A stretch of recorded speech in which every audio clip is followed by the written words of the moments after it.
Well, jeepers! You're listening to Smash or Pass with JayBee, Milly, and Smash! So in today's episode, we are going to be taking a look at Scooby-Doo Mask of the Blue Falcon. And I feel like this is a bit of a running theme at the minute, but this is my first watch through, JayBee's first watch through, and of course, Smash, as always, is going to be our Scooby expert.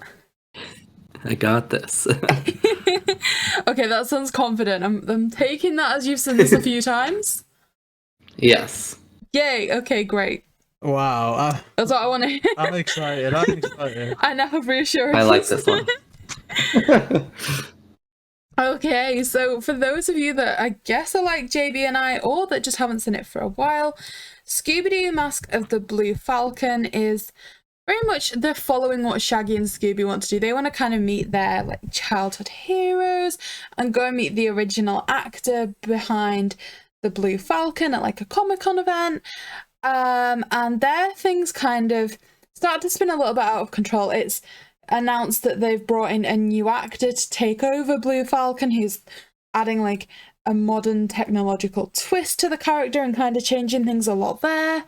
And then ultimately that obviously makes the original one quite unhappy, and Shaggy and Scooby are really unhappy. And then they seem more involved than ever, but like the rest of the gang are trying to push them out and try and solve the mystery because they feel like they're a bit biased.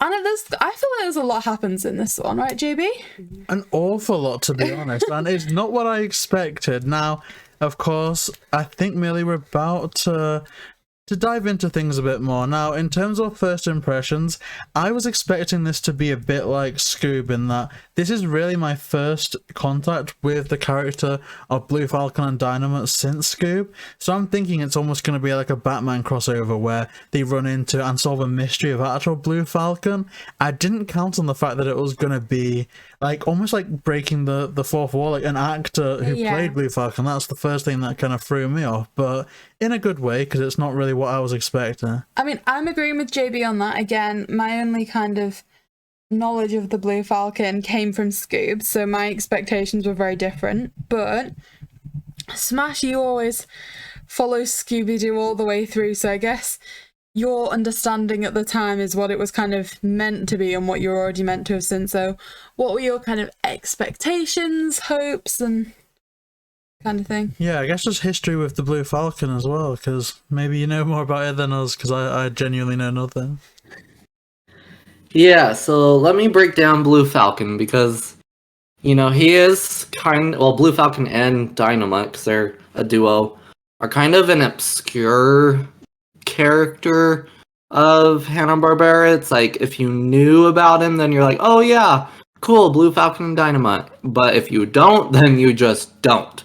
And they are getting more light, you know, since Scoob, since they included them in there. But, so Dynamite and Blue Falcon originate from a cartoon from Hanna-Barbera that were, the show is called Dynamite Dog Wonder. So it was a little more focused on Dynamite than Blue Falcon. And basically what they had originally done to get the show more recognition and more people watching is they did a Scooby-Doo and Dynamite hour. So they play an episode of Scooby-Doo, and then right after they do a Dynamite episode. So that way you tune in for Scooby-Doo, but then, hey, stick around, we have this new show, you know, Dynamite and Blue Falcon, see if you like it. And there's actually a set, a DVD set that you can get that is called the Dynamite, or the Scooby-Doo and Dynamite Hour collection, and basically it has the first season of the Scooby-Doo show and then the first season of Dynamite. But the Dynamite Dog Wonder show only lasted for like a season and a half. Like, it was a very short-lived show. Unfortunately, their tactic, putting it with Scooby-Doo, didn't go so hot. It didn't, you know, attract as much viewership as they were wanting. You know, most people tuned in for Scooby and then just turned off the TV. But they've been trying to revitalize this character throughout the years and bring him back, because Frank Welker actually voices Dynamite. So, you know, he did he did Fred, not Scooby-Doo at the time, but then, you know, did Dynamite. And basically what Dynamite and Blue Falcon was trying to be was Hanna-Barbera's version of Batman. And so they were trying to have a superhero show that was, you know, a little more about gadgets and gizmos rather than superpowers. So, you know, if you've seen the original Dynamite and Blue Falcon show, then there's a lot of lore in this movie that you'll get, and like a lot of references and whatever. So like the villain of this movie is Mr. Hyde, and he was actually a villain from the original Dynamite show, and the episodes that Shaggy and Scooby watch a little bit in the movie are straight from the original cartoon. They pulled them straight out, but they did actually have these new voice actors kind of overlap the original voices just so it you know, fit with the movie a little more, so the voices didn't sound too off. But we didn't see Dynamite and Blue Falcon for quite a while after its original run, and then in Mystery Incorporated series, they brought him back as a really like more dark and serious Blue Falcon, and kind of gave him some more lore there, and it was just kind of a one-off episode thing. But then here in this movie, obviously they were a show, which it fits and it doesn't, because in the original Dynamite show, the gang actually have a few crossover episodes. So if you watch the original Dynamite cartoon, then there are a handful of episodes where the gang actually help out with them and show up and whatever. But what they're doing with these movies, as you see, say, in The Sword and the Scoob, is a lot of these other Hanna-Barbera properties amongst Scooby-Doo. If they aren't another mystery-solving team, say like Speed Buggy or the Funky Phantom Crew or whatever, then they are their show was a show in Scooby's universe. And that's how they're trying to fit these other characters into Scooby-Doo's world and have this whole Hanna-Barbera, world, is that if, Scooby-Doo's the main property. So we follow Scooby-Doo, and then these other properties of Hanna-Barbera will show up in some way or another, but most of the time they're going to be a show within a show. So Blue Falcon and Dynamite was a show that Shaggy and Scooby watched. In The Sword and the Scoob, wasn't it like Thundar was a show that Velma and Daphne watched and whatever. Yeah, Yeah. So that's kind of a quick rundown of kind of Blue Falcon and Dynamite. If we talked about Scoob, then a little quick thing on that. Scoob is its own universe. The director has already said it does not mess with the original canon of Scooby-Doo. It's its own separate timeline. And so that way they gave Blue Falcon, it's Blue Falcon's son, and so it's a whole new personality that we're not used to with Blue Falcon. And then for Dynamite, because Dynamite's actually originally clumsy, he is just wacky and all over the place, and his functions don't work, kind of like a dog version of Inspector Gadget, if you will. And so they say for Scoob, he's just had years and years of upgrades and software updates and whatever, that now he's not as clumsy. There is a moment in the movie where his clumsiness does come out, but it makes sense within the story. Anyway, there's a quick rundown on who Blue Falcon and Dynamite are. No, I like that a lot, and it's interesting that you mention the kind of context behind the Scooby-Doo and Dynamite hour, because I have to admit, when we finished watching this, I did briefly check out some of the bonus episodes. I think it was when we saw this. It was either this, or perhaps even what was included in the Courage movie as well. Maybe both. But some of them were labeled as the Scooby-Doo and Dynamite hour, so I was a bit like, oh, okay. I didn't know that they had this much crossover, and then the episodes just had nothing to do with Dynamite, so I was a bit like, oh, Yep. Okay then. Thanks for that.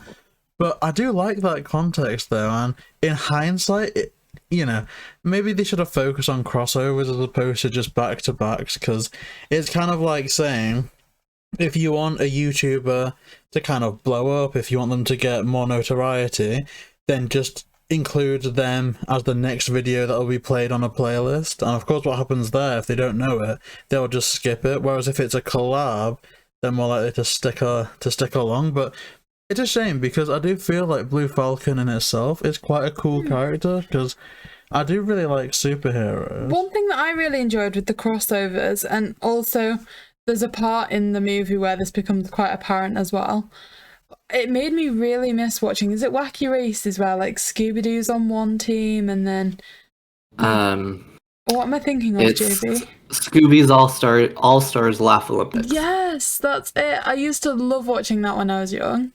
And then there was just some scenes in this where I was like, oh my goodness.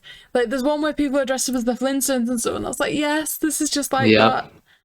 Yeah, and there's a lot of references that I'm sure we're going to touch upon.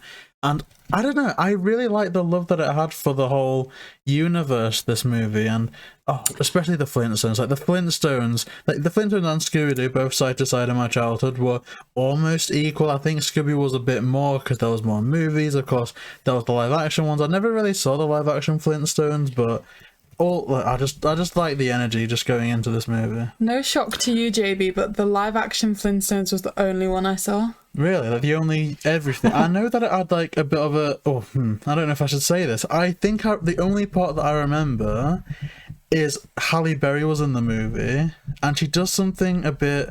Do I want to say seductive? And I was watching it with my dad, and he was like, "Oh, that's a bit nice, isn't it?" Oh, God. JayBee. That's a bit... It is a very adult movie. Like, okay, but here's the thing. So, random little side tangent. If you guys didn't know, and it actually says on the box, like if you get the complete Flintstones series on DVD, it actually says this on the box too. But anyways, the Flintstones was the first ever cartoon that was made for adults. And so it was supposed to be a cartoon that adults could watch and have a good time with, but also that kids could watch and not really understand and just have a good time with it. And I don't know if you guys have ever gone back to the Flintstones in recent years. Now, I love that show. That's my second favorite Hanna-Barbera show after Scooby-Doo. But holy cow, that is not a child show. Yeah, like, do you remember the episode where I think it was Barney was in charge of like scoring the modeling contest, and he had like women ringing up like, "Oh, here are my measurements," and the wife was like, "What? Why are these people ringing up the house?" And it was like, it completely went over my head. I was like, I don't know what's going on here. But rewatching it, I think it was just before coming to university, maybe a year before going to university, and I was like, oh my gosh, okay. I don't know what I was watching all those years, but there's a whole new meaning to a lot of those things. So, a few things before we jump into this movie to give some behind-the-scenes context. First of all, I want to say on a little side tangent, at least for me still, it might not be for you guys anymore, but as of recording this, it is the Flintstones, I believe, 50... Shoot, I had it. It is the Flintstones anniversary. I don't know. Can't remember what the year is. Go me. But woo! Congratulations, Flintstones. Wow. That's pretty good. And it's also National Podcasting Day, apparently. So big up. Oh, I was way off. It's their 61st anniversary. Wow. Whoa. I did not know it had been going that long, but I guess... Is it bad that I'm like, oh my gosh, that's like the same age as my parents? Is it? Yeah, right? Yeah. That's like the first thing that came to mind when I heard that. I was like, oh god. First thing that came to mind, like longer than Scooby-Doo, longer than Doctor Who, like a while. Mm-hmm. That's crazy. And I guess especially it adds some almost credibility to Scooby in the fact that there's not been, new Flintstones movies every year or new Flintstones TV shows. I'd definitely watch them, but like, I don't know. I think they could do some more. But again, just being in this universe is nice. So a few things with Flintstones, if anybody cares. A few years ago, there was a WWE movie, which was kind of fun. But then actually today, at least here in America, I'm not sure everywhere else, but they just dropped a new Flintstones series on HBO Max. It's a little more of a kid's show, but it's called Yabba Dabba Dinosaurs, and it's about Pebbles and Bam Bam and kind of what they do as kids and whatever. But then in recent-ish news, it's been a few months now, but they are developing a new Flintstones series. Not exactly sure where it's going to go yet, but it's basically going to be about what happens after the original series. So it's going to pick up from where the original series left off, and basically they're going it's like going to be about the transition from the Stone Age to what is it, the Bronze Age is next or whatever, and kind of, you know, them being like, wait, you know, like, we're not living in rocks now, we have like metal now and whatever. So I'm interested to see how that one pans out. Yeah, interesting for sure. It's always a bit shaky when like the studios or people that are in like the creative department decide to do reboots and follow-alongs, but they've done it successfully before, so I'm sure that it'll be some good viewing. Especially when people are naturally so nostalgic. Like, bringing this to the Blue Falcon for a second, the titles, I don't know if this is the same for every kind of copy of this and every disc, but just putting the disc into the TV, it started playing the What's New Scooby-Doo theme song. Yeah. And I was so excited because, like, to me, that was finishing school when I was about 10 years old and, like, getting in the house, and the first thing I ever used to do was get the TV control. And to me, that was like, yes. Oh my gosh, I can't wait to rewatch the series now.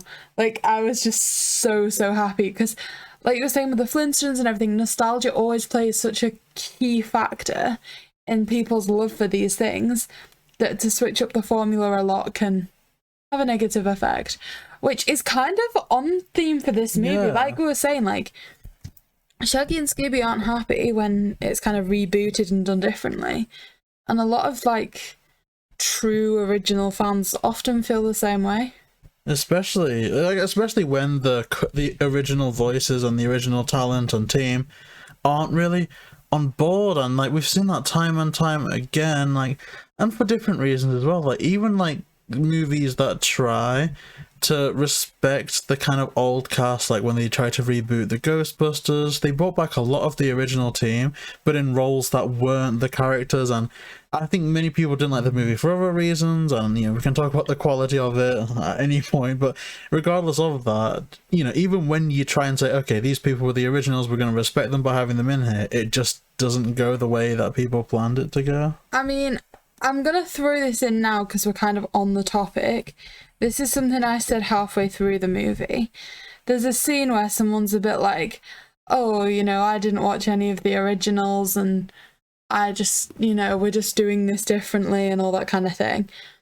At that point, I turned around to JayBee and was like, do you know what's actually a little bit kind of, I don't know what word I want to use here. I kind of am thinking amusing, but at the same time, it's not that funny. It was that, like, the Scoob scenario, that obviously there is this original cast of Scooby-Doo. There's Frank Welker as the voice of Fred for 50 years. There's Matthew Lillard as the voice of Shaggy from his first appearance almost 20 years ago. And then they, like, rebooted the entire thing. And obviously this movie had come out a little bit before then, and I was just a bit like, Yeah, kind of. just want to leave that there. A bit ironic how they criticize it. Oh, like the studio. Well, I guess the difference is that in this, the original Blue Falcon specifically says, ever since the announcement of this new movie, the studio has been doing all it could to, you know, ban me from wearing the costume, to keep the original show out of the public eye by cancelling the reruns, which was the core difference from Scoob, because they didn't go, okay, now that this movie is coming out, you know, Lillard, you can't be in this movie. Like, no other movies can come out. I mean, well, they did say that he couldn't be in the movie, so... Well, that's the thing that I almost wouldn't mind. Again, just the respect thing. Like, if they gave maybe Matthew Lillard and the current voice cast either a cameo appearance or a brief role, and I don't know what that would come in the form of, but just something like that. And it is weird that they criticised that practice so heavily in this, and then they did something kind of similar. Well, similar, yeah, but definitely along the same line. But it's weird. It's weird. It is. It's funny. They don't pay attention to their own stories. I just couldn't believe it, because what year did this come out in, JayBee? 2013, I think I've got written But down. literally, with them, for the time that it'd take to have got Scoob ready and everything, they must have been thinking about that within 4 years of this movie. Maybe. I think one of the biggest issues is I've heard, I don't know if it's totally true, but I've heard recently, like within the last 2 years, there's been a kind of swap in management over at Warner Brothers, and so there's different people in charge now, and someone specific I've heard is like totally set on the ways of streaming and wants to phase out physical media in Warner Brothers and stuff type of thing. And so I'm wondering because again, with stories of Scoob, I won't get too deep into that right now, but there was a completely different story that was being developed and stuff, and they had actually gotten pretty far along, and then someone basically said, we want a superhero movie, and that's kind of where Scoob kind of nosedived a bit after. Gosh, well, I guess we will have a really good in-depth conversation on Scoob when we get to that, but in terms of just moving over to streaming and cancelling physical releases, to me, that's my worst nightmare. I then think we're in some post-apocalyptic world where nothing matters. Like Warner Brothers don't know what they're doing if they're like messing with JayBee like that. They'll start camping outside the studios and offices, just like, nope. I will do that too. Like, because you are not getting access to this building ever again. I need my Scooby-Doo on physical media. Like, there are still a handful of episodes of like old episodes that still haven't been released on physical media at all, and I refuse to buy them digitally because I'm like, if I'm only one person, so it's not going to say a whole lot, but I'm like, if I pay digitally for that episode or whatever, then that's telling Warner Brothers, oh, okay, cool, they'll just buy them digitally. We don't have to make it on DVD or anything. I'm like, no, I will not do that. I think it'll get to the stage where, like, if one of us becomes like millionaires or whatever, we should just drive to like every shop in our local area and just buy up DVDs. So like the heads up go, oh my gosh, they're selling really well. Let's make more of these. Right. That's what we need to do, and we will. To be fair, you messed up the local supermarket with you doing stuff like that. So I bamboozled the daylights out of them. Like, you know the Playmobil figures? For Series 1, the local supermarket got 1 box of them in. And over a few weeks, JayBee was like, oh, I'll just pick a few up this week, I'll pick a few up next week. And then there was the Series 2 release. And he literally went into the supermarket on, like, within the first week and just took the entire box. So then the supermarket, the next time we went in, like a week later, had ordered 2 more boxes. So he was like, okay, well, I'm practically going to pick up another full box again. We went in again and they'd got another full box, and then he just stopped buying them. So for a month, there's just been 2 full boxes sat on the shelf. Yeah, I wasn't being a Richard about it. Like, no one else was buying them. I did actively, at least after the first purchase, try and leave it so that obviously kids and other people could get them. Literally, you can't budge them now. The quantity hasn't gone down in 2-3 weeks. And it's just like, you just messed with their orders completely. I'll buy more. I'll keep buying them until we get the Daphne one. I'm not kidding. I'm tenacious. I remember when Scoob came out last year and like the merch started coming out for it. I went to the store and there were these like little mini figures of the characters, but they were in mystery boxes. And I had like bought like one, just like one little box and whatever. And then I went back the next day and literally just took the entire display and was just like, this is mine. Goodbye. Hey, that's pretty cool. That's pretty cool. You've got me started now. No, I can't. I'm not even going to get started because I'll get upset, but I cannot believe... How many Dapper Jack Rogers did you get, JayBee? The fact that in the whole of the Scooby How many mummies, JayBee? Yeah, sure. The fact that in the whole of the Scooby merchandise line, the only way you can get a Daphne figure, from what I've seen, is that massive $100 premium collection box. I'm going to get one day. Or like a loose Daphne. I cannot believe that. And it doesn't look like they released them in the UK as well.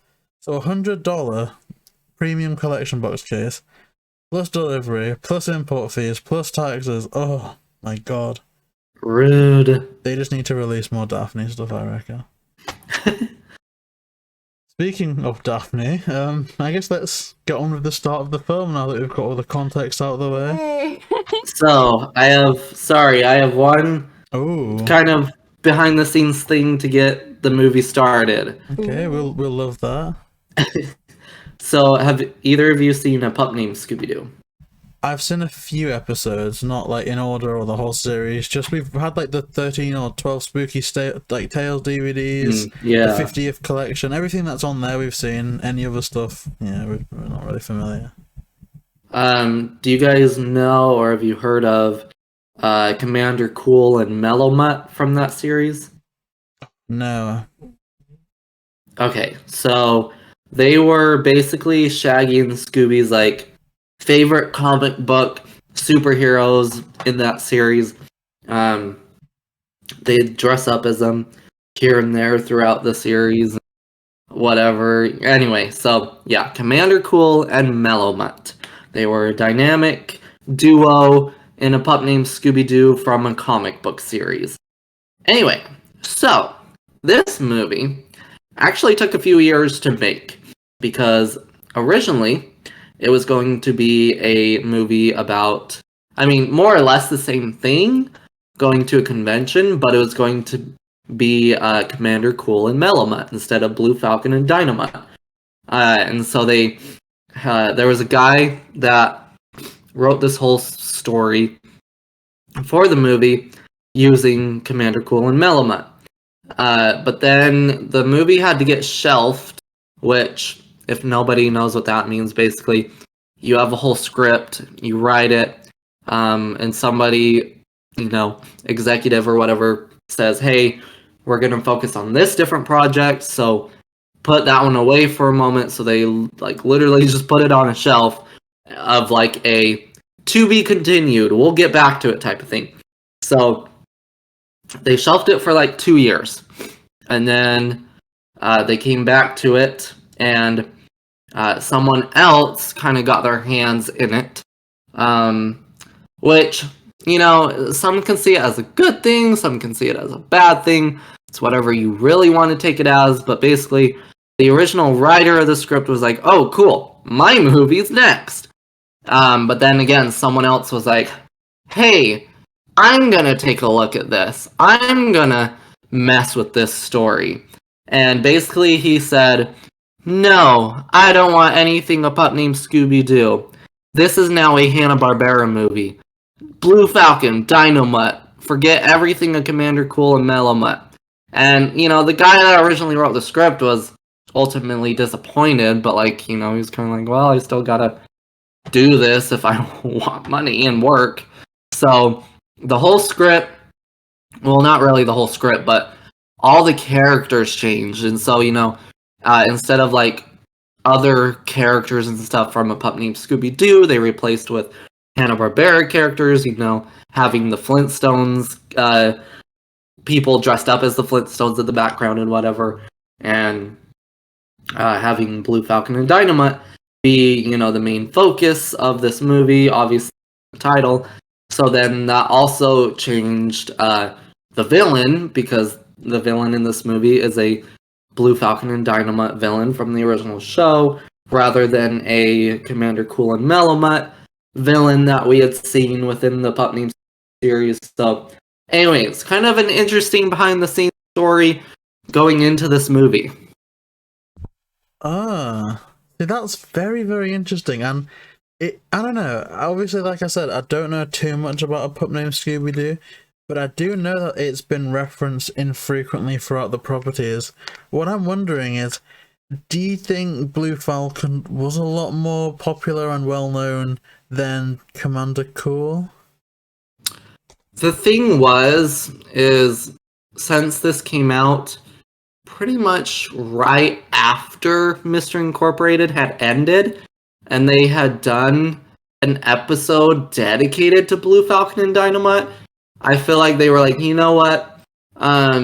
if people are watching and actually, like care, they're gonna resonate with these characters a little more, especially after seeing them in Mystery Incorporated, or even adults, because I feel like more adults who grew up with like Blue Falcon and Dynamite, around the Scooby-Doo era, they probably would have dropped off right around when A Pup Named Scooby-Doo was airing, so they're not gonna know, much about that. A Pup Named Scooby-Doo, although it didn't come out in the 90s, was definitely more of a 90s Scooby-Doo series. And so, I, as much as I would have liked Commander Cool and Melamutt, purely for the kind of Scooby-Doo continuity, I think selling point, it was a better choice to go with Blue Falcon and Dynamite, and that way they were able to include other Hanna-Barbera characters and properties within the mix. Yeah, 100%. I get that. I do. And I do love Blue Falcon quite a bit. I'm almost wondering, like, just the last bit of context, I guess. Did they go meta with it? Like, I don't know about, like, casting or anything, but was the actor that played, I think, what's his name? Something Garrison? Like, the one that's playing the voice actor for Blue Falcon. Were they the voice actor that played Blue Falcon originally, or did they, like, pass away or retire? They did a lot of, like, spoofing here and stuff. So, in the movie, the actor that plays Blue Falcon, they call him Owen Garrison. The original voice actor who did Blue Falcon was Gary Owens. Okay, okay, they've gone quite clever with it. I like that. It was quite good. So, I guess now we're fully equipped to get on with the film, aren't we? Yeah. Yes. So, we're starting with a cold opening. So, there were two, like, security guards reading the magazine. I don't know if this is an unpopular opinion. I was getting some Witch's Ghost vibes at the start because it was kind of like an exhibition. There was the security guards, and I don't know, I linked it to that. I don't know why. It reminded me of the deleted scene from Scooby-Doo Monsters 2 Monsters Unleashed, where, like, these two security guards were kind of fooling around and, like, pulling pranks on each other while the 10,000 Volt Ghost and the Black Knight Ghost snuck into the museum. A bit like that. But it was a fun scene, nonetheless. And I guess it takes place in a comic book convention hall. I don't know where they typically take place. I don't think it's just a place for conventions. Maybe a warehouse for hire, or no idea what it was, but it's the venue for the Comic-Con nonetheless. And then, yeah, we see Mr. Hyde, and I've got to say, this is a really cool reveal. I would say that they were just a few levels down from creepiness from the Woodsman. I want to take it that far. The only thing that was a bit kookier was just the stupid hat, and I guess the costume in general, Yeah. But Laugh alone, and how they, like, emerged within, like, they were kind of submerged by all the smoke. I would say that they weren't too far off the Woodsman in terms of spookiness. I also love... I really do like the Mr. Hyde villain, and I do think it's cool that they kind of brought him in from the original series, but just in this scene alone, I love basically the ending of the cold open where he just, like, drags the security guard into the smoke. I'm like, there's just some moments in Scooby-Doo where it's like, okay, if this wasn't Scooby-Doo, this would be horror. Yeah, it almost like they got a separate direction for it. It almost reminds me of the scene in Spider-Man 2 where you've got kind of just goofy, corny, but still amazing, like, superhero stuff, and then there's that scene with, like, Dr. Octopus where, like, the full horror comes out, and obviously the director was a horror director, and I'm kind of getting those vibes here, like, someone that works in something horror related did this, and they were like, okay, this is, like, the opening scene, I've introduced monsters before, and this is how I'm gonna do it, and it works amazingly. Mm-hmm.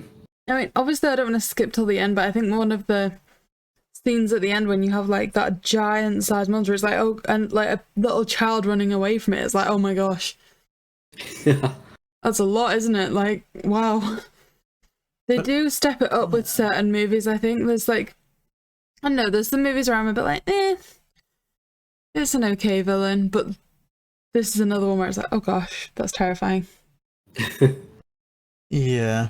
And that leads us on to the titles, and I've got to say, I really did like how stylized it was, and how it was literally, you know, panel to panel comic book. And the music as well. I thought it was a bit...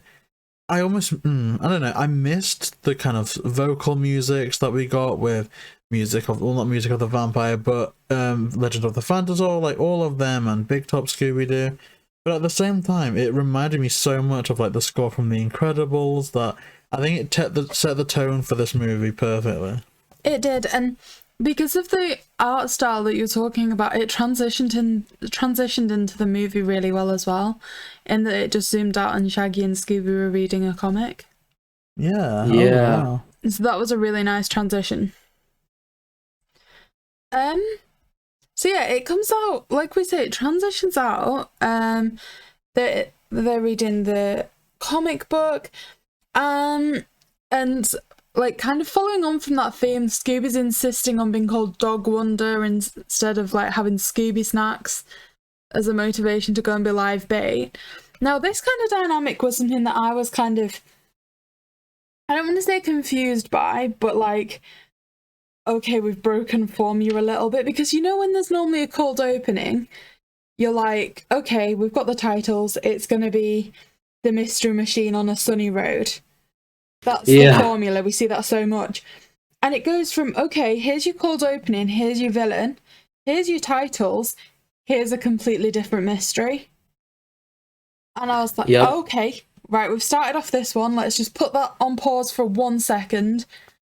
We're here now. I don't know why, that kind of just, my head did a little bit of a spin. Yeah, it's like, often they either do the mystery team within another mystery or a cold open, and now they've kind of done both back to back. Yeah, like we've seen stuff like The Witch's Ghost, where it's like, okay, we'll finish one mystery before we start another. But this one was like, okay, start, finish, start, continue. And I think it's weird too, because it's like how it pans out, it's just like Shaggy and Scooby reading a comic. So at first you're like, oh cool, they're, you know, fitting the theme of the movie or whatever. We're in the middle of a mystery and you're like, wait, what? Yeah, I was a bit like, okay, this must be a good plot point. They must need to be, they must need this to develop something for later on. But like you said, it's literally just showing that Shaggy and Scooby had a love of comics, which they could have done any other way.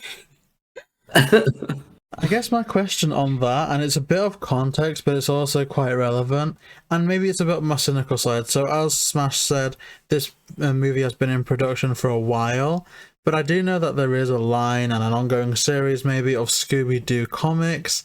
And I've kind of got to ask, was this movie not made, but was a part of it designed to promote a comic book line of Scooby-Doo, or to let people know, look, there's Scooby comics, or was it just completely coincidental?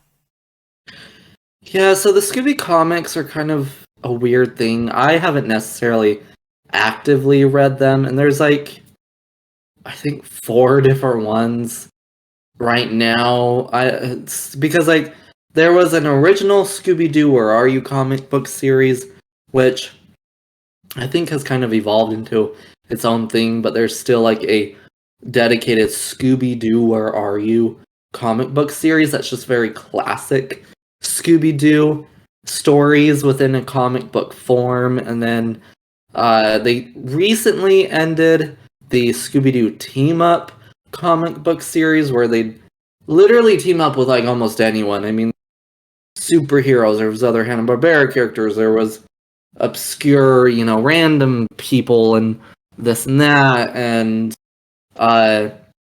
then there was the Scooby Apocalypse series, which was a little short-lived, but I know a lot of people love that one.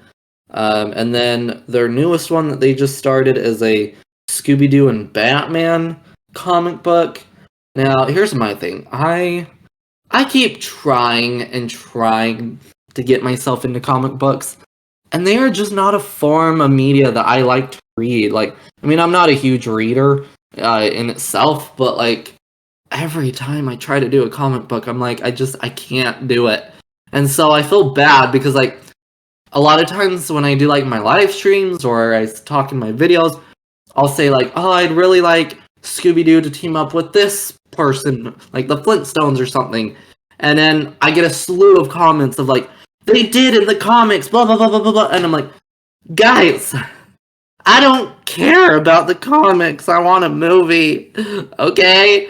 So, you know, I've gotten to this point. I cannot say that I wish Scooby-Doo would do this or team up with them anymore because I get a slew of comments just attacking me that they did it in the comics. So there's a whole nother universe I'm missing out on in the comic world. But sorry, to get back to your question, really the only thing that I feel like this would have promoted is the team-up comic book series, but there really was no specific reference at all to Scooby comics in this. But even from the very early days of Scooby-Doo, Shaggy and Scooby have always been into comics. This is nothing new that they did for the movie. There was it was actually the very first episode of the Scooby-Doo and Scrappy-Doo series. It was an episode totally dedicated to comic books. It was about this comic book superhero that came to life, but his most recent story was that someone mesmerized him to become a villain and do crime and whatever. And of course, the version that came to life was the one that was mesmerized to do crime and everything. And so, you know, at least in that aspect, this is Shaggy and Scooby. Okay, so I mean, that love of comic books is like, for all it's not prominent in every movie, every episode, they do it very well here because a lot of things is like Velma wants to go and look at this exhibit and they're going to this country because it's where Daphne can go shopping. Whereas here it's like, okay, this is something that Shaggy and Scooby want to do. That was instantly, I think, a nice little refreshing lead. And like, they obviously are the kind of comical too. They certainly bring the light-hearted humour to everything. So when they're receiving the award and they're like, nope, come on, we're going. We've not unmasked it yet. Yep, come on, we're going. Like, I don't know. I really enjoy that they have a central role and actually play a part in where they're going and where the story's heading. I don't know if they like up the animation or what, but I feel like, and this isn't me being weird, I feel like Daphne looked amazing. I know that's like obviously coming from me, that's weird, but I don't know. Just something about the way she was animated in the start of this, I was like, oh wow, okay. I'm sure if we like went through every episode, we could find a section where you've said that about every movie. Well, we'll make it the compilation. We'll turn it into a compilation. Yeah, but she There just you keeps go. getting better. But that's what I thought. I don't know, just something about the animation, and I just like the style. It seems more classic, is what I'm saying. And I don't know, even the Minotaur, just the way they texturized the fur on the Minotaur, I just felt very like I was watching an episode of the original series, and not, I suppose, what would even happen a bit later on in like the cat people in Return to Zombie Island. It was very different to that. I feel like it was a good costume. And yeah, I agree. I do like how it's, you know, for all it's a bit like, okay, we see another instance where Shaggy and Scooby just don't like being a part of this group or don't like solving mysteries, so why did they do it? But it is a good way to just further the story. Yeah, and Velma even tries to put them off like, oh, well, I'm going because there's been this strange occurrence, and they're just like, yep, sure, whatever, you're just trying to ruin it for us. Like, they're not rising to it or anything. It's just like, okay. I don't know. Little character development here, like, they've been brave. I just feel Velma was very judgmental in this. Like, I feel like there was no need for how rude she was being to them. Like, oh my gosh, like, we need to see this Garrison guy, like, he was the voice of our childhood, and, you know, they taught us that it's the hero inside that counts, and she's just like, oh, how stupid. There is a time when I kind of don't like Velma, and there are a few instances, and there's already been a couple of movies past where I've been like, oh, I don't know. And I know when we did the reaction to Sword and the Scoob on smASH's channel, I just heard Velma's voice for the first time there and I was like, oh no, I don't know. Like, this has changed a lot from like what I remember. I don't know how I feel about this. And like you're saying, her personality in this one's again a bit like, oh no. But that's an unpopular opinion, I feel. I know, like, some people are like, oh, it's the supernatural, like, the disbelief of the supernatural that gets us, but, like, I think Velma is, by and large, quite a popular character, you know. They're the most expensive Funko, and again, I want to reiterate very strongly that I don't go out looking for these, they just find me. But you cannot... Turning notifications on doesn't mean that things find you. You actively asked for that to happen. Let me say my piece. You cannot find a Daphne Blake appreciation post without at least 4 plus 5, depending, more, like, a good 75% of the comments of Numsels going, oh, Velma's better. So I don't know what people are watching, but it's not this movie, evidently. I also have to laugh at this one because I don't know why it's like sticks out so prominently, but wasn't it 2 movies ago was Music of the Vampire? But in that one, Daphne has a line in like the first or second song that she's like something like, I don't want no Comic-Con geeks coming up out of the blue. And then like 2 movies later they go to a comic convention. And I mean, she's not like totally into it until she finds those little stuffies or whatever, but I always just think that kind of connection is funny. Well, I mean, it is amusing because to then see how obsessed she gets with those toys that's there. Yeah. But again, that's just something where JB's like, oh my gosh, look at her character, yay! I damn near fell in love with Daphne in this movie because I thought you already did. Just how Even she more. was with collecting is exactly how I am, even to the point where like here's this limited edition Blue Falcon and it's like I've managed to triple the price and she's just there like twitching with a card in her hand and I'm like, look, you are my spirit animal, please can I just find a way to Scooby natural myself into this universe and bye just die there. Just I don't know, because it's just I don't know what they've done. And I guess okay, what TV show was running alongside this movie? Because I almost feel like when I was trying to watch Speak or Scooby-Doo, which I actually do like, in fact I like it a lot more than Scooby-Doo and Guess Who, but it seems like in every episode of that, Daphne gets like a kind of new obsession or a new almost selling point, unique selling point, and it's kind of like maybe this was about the start of it, because I definitely get that vibe in there. So yeah, this movie came out during a transition period. So Mystery Incorporated, let's see, what was the exact date that this movie just came out? This came out February 26th of 2013. So Mystery Incorporated was almost over. Yeah, it was almost over. Only had like a month or 2 left, and then Mystery Incorporated was over. So this technically came out during Mystery Incorporated's airings, but it was kind of in this transition period between Mystery Incorporated and Be Cool Scooby-Doo, because Be Cool Scooby-Doo didn't come out until 2015. See, what I found really interesting there is for all that was when it was airing, like we said, when we put the disc in, it's What's New Scooby-Doo that's like playing. Yeah. So that is because for the live action movie, The Mystery Begins, they had Anna Bor, the band, who they did an original song for Mystery Begins, but then they also did a rendition of What's New Scooby song. And ever since that movie came out, they started using their version of What's New Scooby-Doo for the main menus of these direct-to-video movies for a while. It has kind of ended at this point, but there's going to be a few more that you'll pop in and the menu will play the song, at least their version of it. That was great. I literally felt like I was in like a university lecture then, when you like ask your lecturer something that you don't understand, and then they turn around like, oh, well, that's because this is how it works.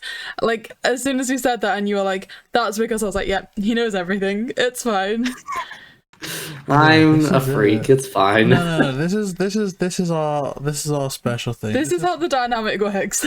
It's like smASH is topless. He's got no hair. He's floating above a cushion, and I'm just there in like a Doctor Strange uniform, and I'm like, look, teach me, and you're like, ha, I shall impart the wisdom upon you.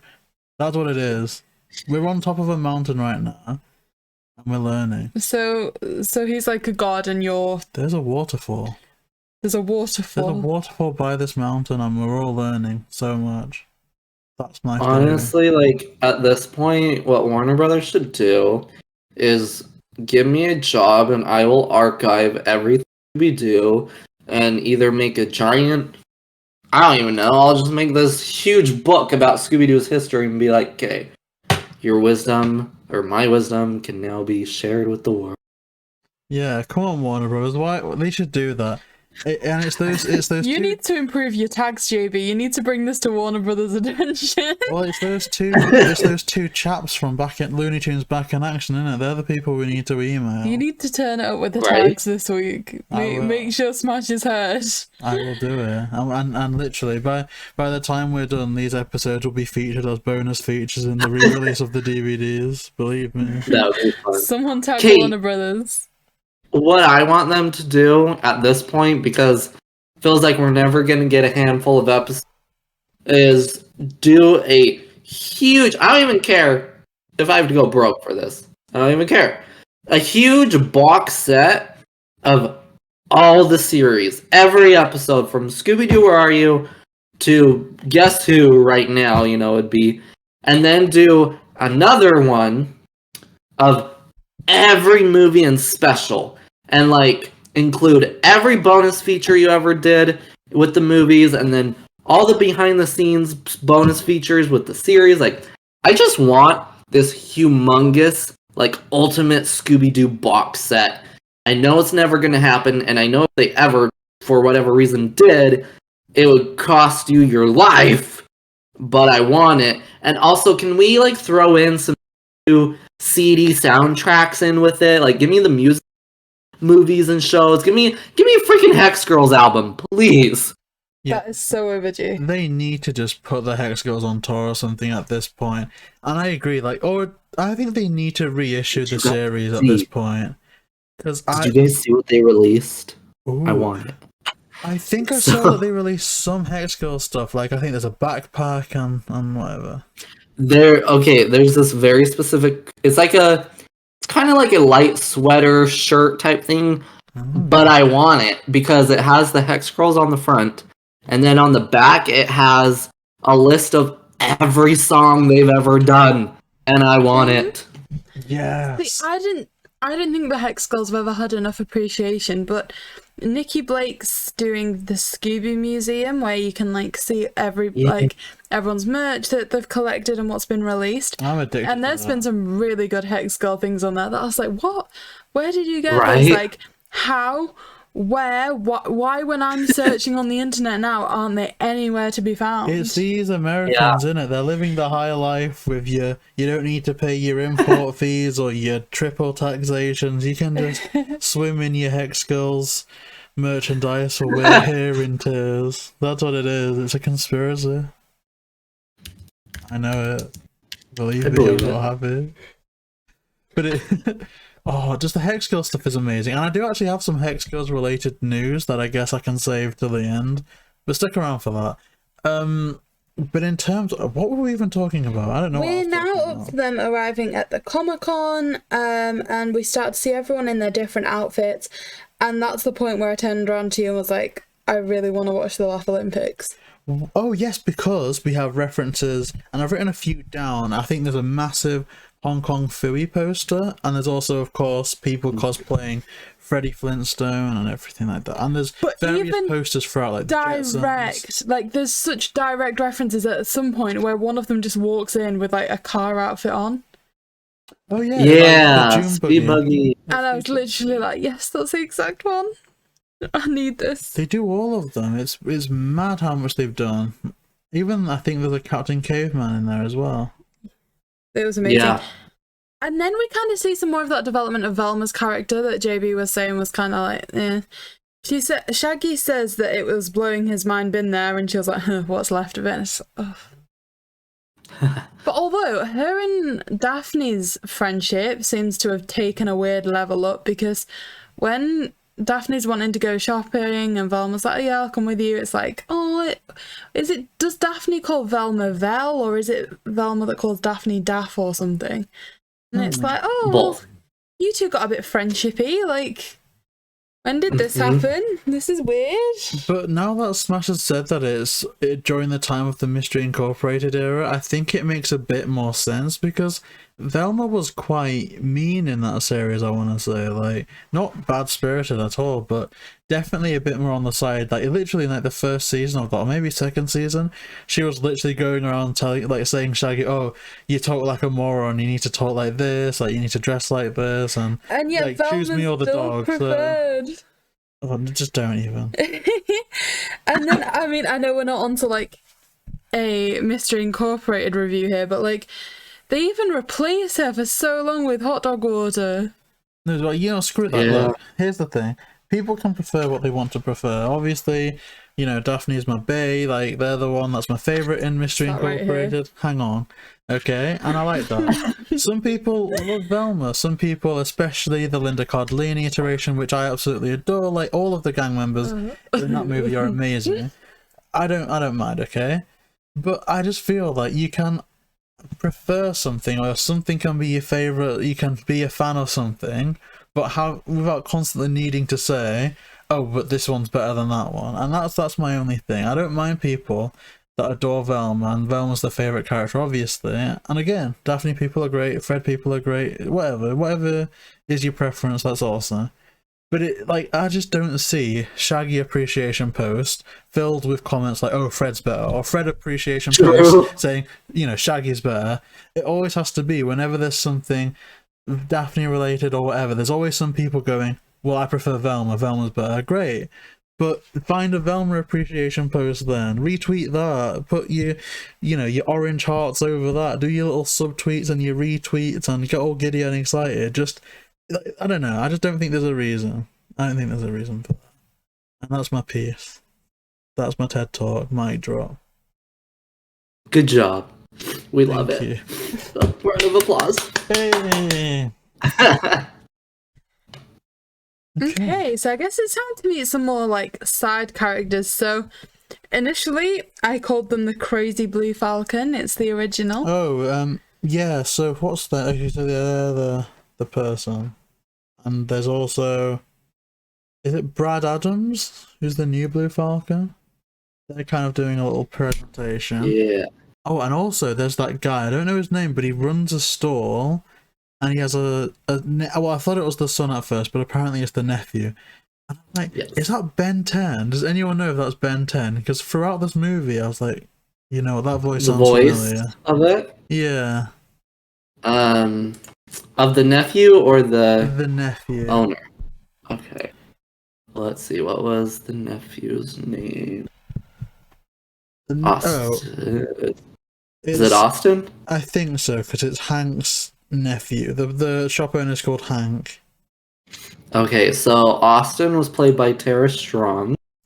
Oh. Wait, is Tara do we Strong know Ben 10? That's what I'm looking at. Did she ever do What the heck? Ben 10? If that's Ben 10, yep, she did Ben 10. Tara Strong's Ben 10. Holy... Oh... This is it. This is my ascension. I can hear the waterfall in the background and I'm rising up. I'm learning so much. You're doing great. I hope people listening to this are learning as well. I think someone mentioned in like the last episode that, oh, you know, you went on a bit of a tangent. And at that point, I'm like, look, shut up. Every episode, if there's not a tangent in an episode, I think I've done something awful. There's just tangents. You're learning here. This is a nice place for learning. And Milly's already learning so much, aren't you, Milly? I am indeed. I can't believe Tara Strong's Ben 10. Well, now I've heard it all. So, Ben 10 also prefers the original Blue Falcon, which is kind of cool because you can see that it isn't just a generational thing. Like, it's not just Shaggy and Scooby that are like, you know, this is what we grew up on, it's nostalgia based, so this is what we're going to gravitate to. You also see that it's possible that some of the younger generation like the originals as well. But en masse, it seems like the vast majority of Comic-Con goers prefer the new Brad Adams approach. And I forget the name of the director, but I swear that it's a Michael Bay ripoff, right? It is. Yep, it is. I kind of feel bad for Michael Bay because I haven't really seen the Transformers movies. Like, I can't speak on the quality of them. But the first Ninja Turtles movie they did, I don't hate, so I don't know what people's opinions are of Michael Bay, but I don't know. It's kind of funny to have like that reference, like, I asked the studio if I could just blow stuff up instead of writing a cohesive plot, and they said yes. Yeah. I was like, okay. So that's where all your budget's gone, has it? That's good. And then speaking of that scene, that's when Mr. Hyde appears publicly for the first time, right?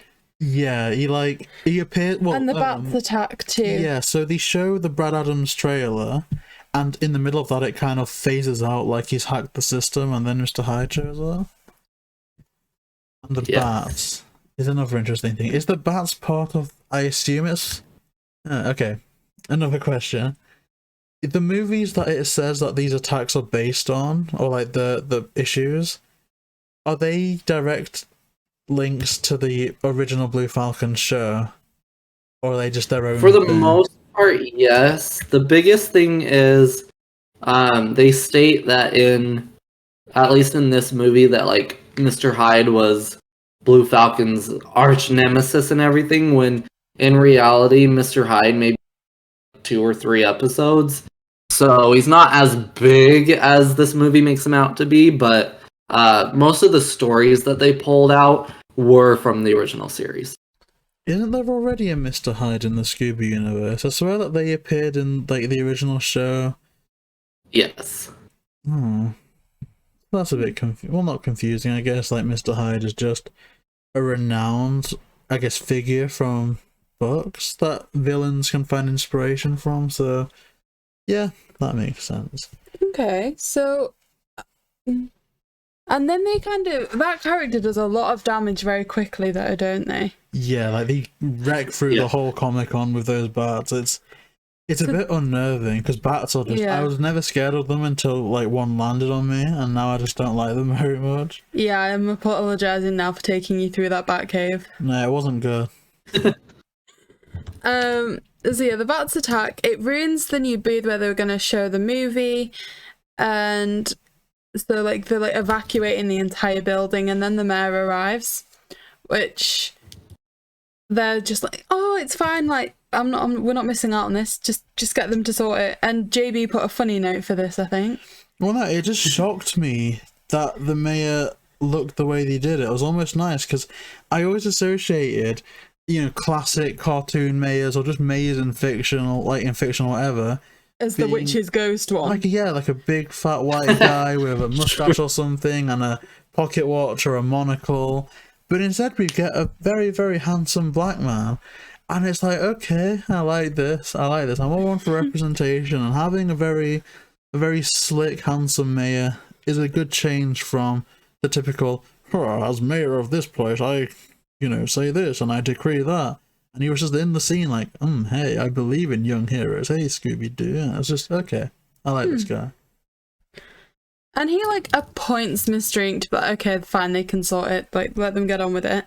Which is how they start getting like a lot of access all areas kind of stuff. So they get to go to one of the parties where the old Blue Falcon's getting kicked out of. I felt sorry for him though at that point though, because I kind of just felt like Garrison was really living in the past. Like, maybe that was the time that they had the most notoriety, they were the best off financially, and they almost felt happier having that positive attention from audiences and fans. And now, like, getting kicked out of that type of place, you're obviously thinking, okay, well, you're not going to be like in there based on a number of things.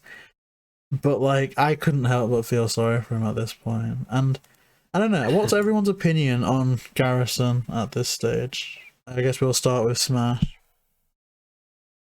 You know, I like what they did, you know, kind of like riffing off of the original kind of actor who did the voice and everything.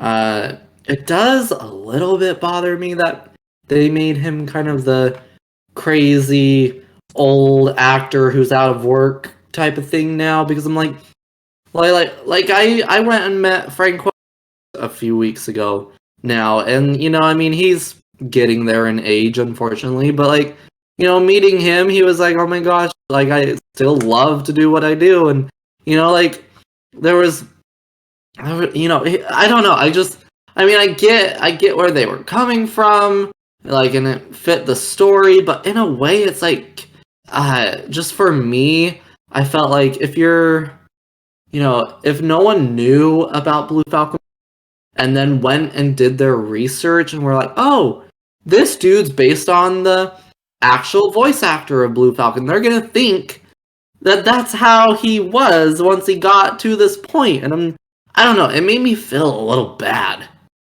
Yeah, I guess in context that does make sense, because if you're obviously trying to spoof someone or to play off someone, then you're going to assume that it's based on real events, except maybe a bit exaggerated for the plot line, a bit like, I guess, a biopic, like The Social Network and stuff like that. Yeah, when it's about the people behind the characters. How it is, but you know, it's not going to be too far off in your mind, and nor should it be. But yeah, but I guess you can relate to it almost, because there's so many times that I've kind of heard stories in the media, like I've been keeping up with some of the stuff that Nicholas Brendan from Buffy's been doing, and it's kind of like, well, if you're in something so popular, you were so loved, you still are so loved, but there's always going to be that, but this was my prime, you know, and the kind of fear that nothing I do in the future is going to stack up to what already happened. You're always kind of clinging on to it, and I guess for that reason, for all, I don't think I've experienced like much of it, even in life, I guess.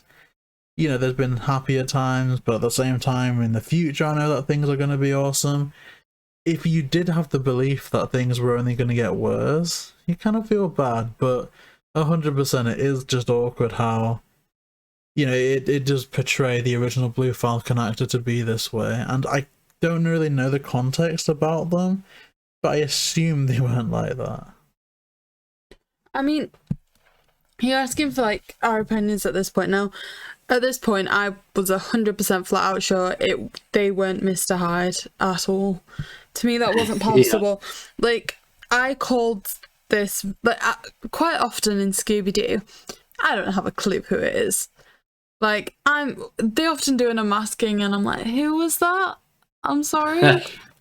Especially in the TV series, I'm often like, I don't remember you, oops. But like with this, I knew who it was from like the first time we met them. I just thought it was really suspicious that they dragged him off, and I was like, just a bit like, I noted that's staying with me. So like at this point, I was 100% sure it wasn't them.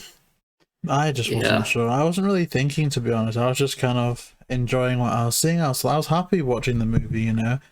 And I feel like I'm enjoying this era that we're in more than I expected to, simply because I had the lowest expectations for this. Like this and Big Top, I just really enjoyed. But onto what we're at. Speaking of the kind of previous movies like Big Top, I did notice that there are a few instances of reused, like, almost stock characters at this point. Like, when you say in that scene when Garrison was dragged off, there was that vampire cosplayer that ran past that was in Music of the Vampire. And in this party as well, we see Wulfric kind of getting attacked by one of the hellhounds. And it was just, it just confused me a little bit, because I don't know if they're intended references, or if they are literally just, they didn't want to come up with new designs, because it's like, well, surely there's some side characters from the backgrounds of some of those movies that you can use instead, as opposed to people going, oh, well, why aren't they doing more? Why aren't they being interacted with? Yeah, it's a little bit of both, honestly. Like, part of it is, oh, we want these fun little references that you could pick out, but I also do think a little bit of it is just, and we already have these models, just throw them in. Yeah, and if it is an exclusive launch party, I suppose a celebrity like Wolfric would be invited to something like that. Like, we've seen so many, you know, big YouTubers and celebrities that aren't in the movie being invited to, say, the new James Bond movie premiere. So I guess it, you know, pick a celebrity that appeared in a recent movie and stick them at this movie premiere party. I guess that makes sense. So Mr. Hyde unleashes the hounds. And at this point, the gang are very much suspecting that Garrison is the culprit, and obviously Shaggy and Scooby are not happy with that at all. But again, with Millie mentioning, and I forget the person's name, but they used to be on like Robo Wars, and they make it abundantly clear within these scenes that they know they're robots. And so, for all I didn't really think about it at the time, in hindsight, if you know, maybe if you're a kid watching this and you don't know the behind the scenes things, you'll think differently. But in my mind, I know that this is the era where they just don't want things to be supernatural. They want everything to have a relatively rational explanation. So these monsters that we're facing up against will either be special effects or robotics or altered perception. And so when there's someone that's supposedly really good at robotics, it's a bit obvious that the direction it's taking us.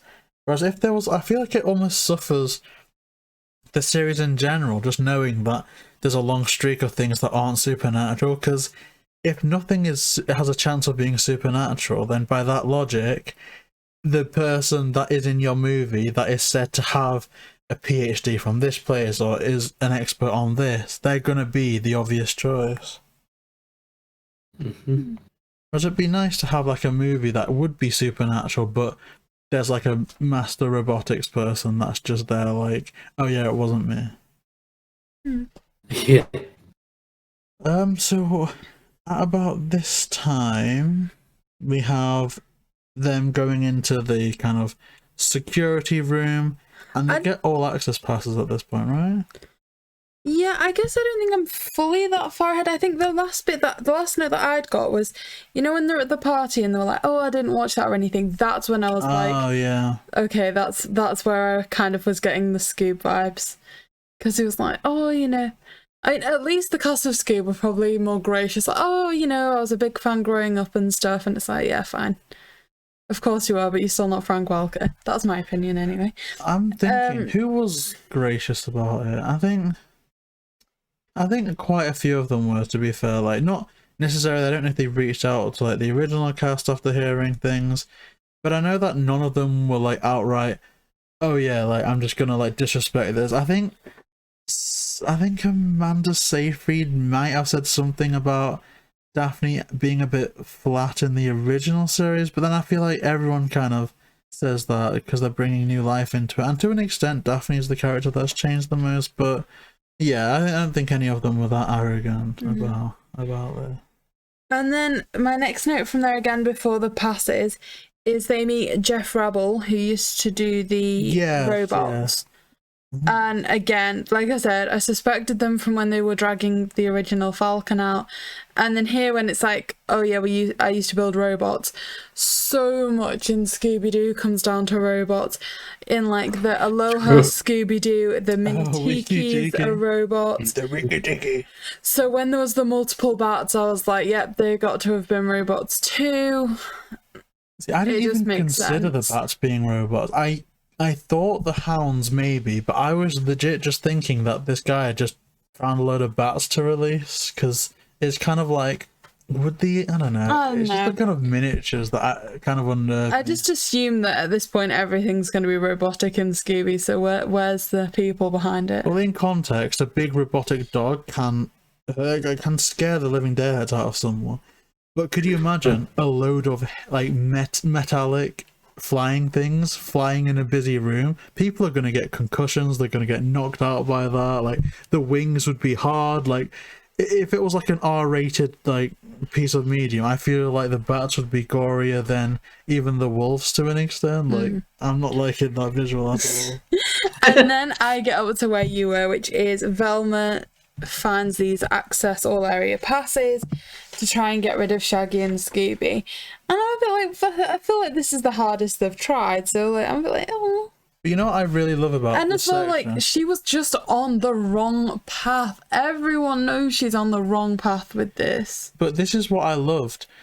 I'm used to nostalgic Scooby-Doo primarily, so they just spoke to people. They said, what did you see at this place? Where were you at this point? It was all nice and almost classic, even down to the What's New era. But here they literally rely on CCTV footage for their almost background information.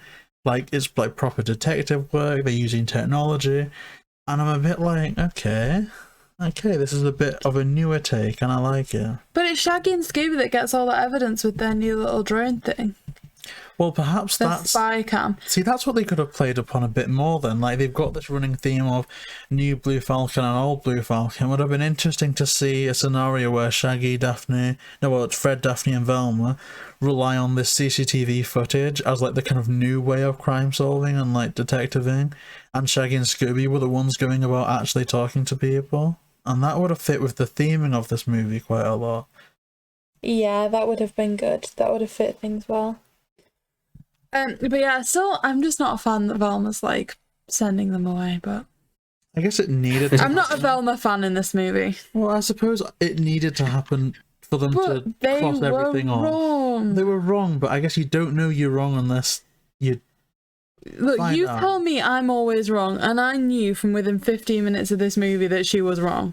Yeah, but then, like, I don't know. It's suspect. I don't blame them for getting rid of them, because obviously, even just for kindness, right? Like, if their childhood hero is guilty of this, I suppose best not to have them near while they hear the news type thing. I don't know from that point of view, but I guess it is what it is. It is what it is. And then Fred has a moment here where I was a bit like, that was a bit of a dim moment. He's looking through the old tapes and he's like, oh look, this is the cover of #1 and this happened. This is the cover of #2 and this happened.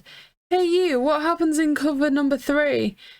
And then they literally just go to the same box that Fred was already taking tapes out of, and it's like, oh gosh.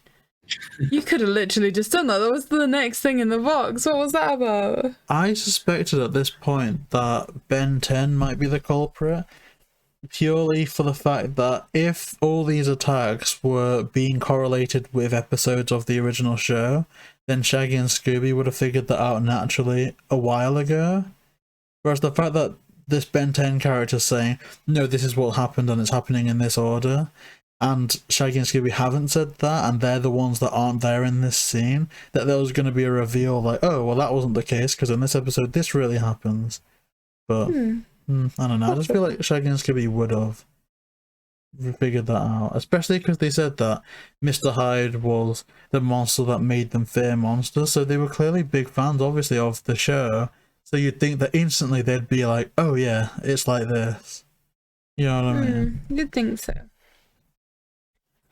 Okay, I'm just looking at my notes. I guess I'm up to the part where they start to dig around for clues, and Shaggy and Scooby find Mr. Hyde testing out is it the Psycho Ooze? It is, yeah, and then they have a little chase sequence that leads them onto the flying balloon. And again, I'm missing some musical numbers here, like... Yeah, a few days ago, JayBee was like, what do you want to watch? And I was like, I want to watch Scooby-Doo and the Loch Ness Monster, because I just love the songs in that. I feel like a lot of the recent ones are just missing that same quality of music.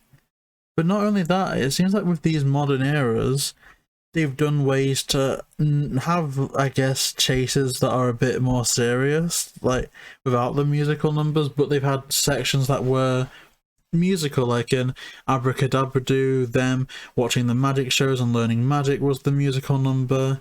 In Camp Scare, them chilling out with the campmates are all like is the musical number, and so on. And even in like Legend of the Phantasaur, Shaggy first learning to ride the bike is the kind of musical scene. And it doesn't seem like there's any of that here. Like there's not a chase song, there's not a musical interlude, and I'm missing them. I'm missing them a lot.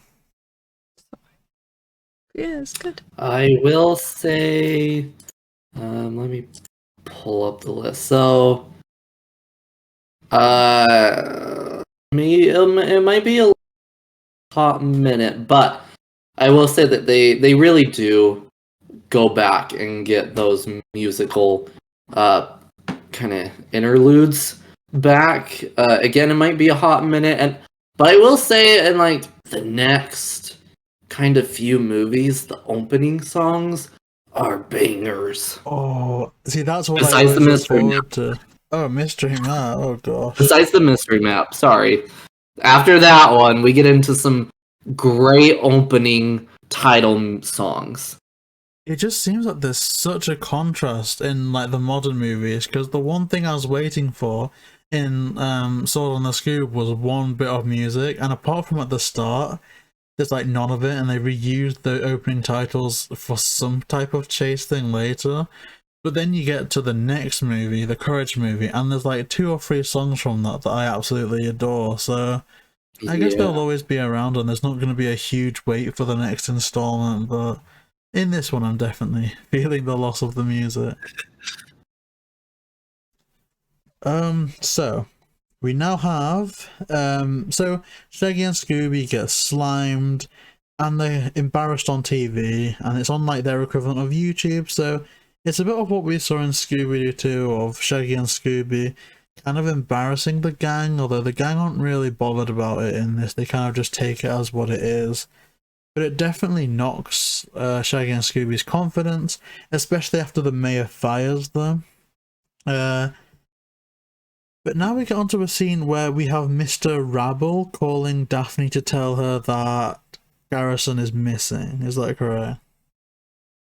I think so. Yeah.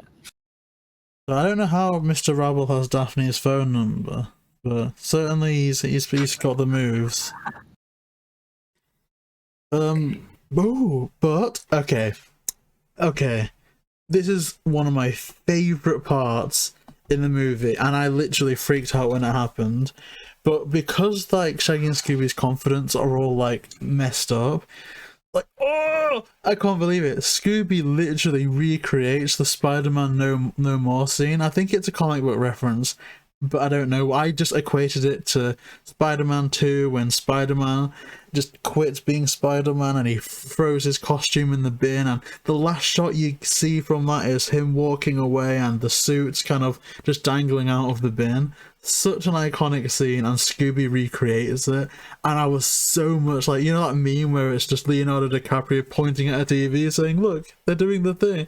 That was what I was like in the scene. I was like, oh my gosh, I'm freaking out, because obviously, you know, superheroes, what they do originate in comics.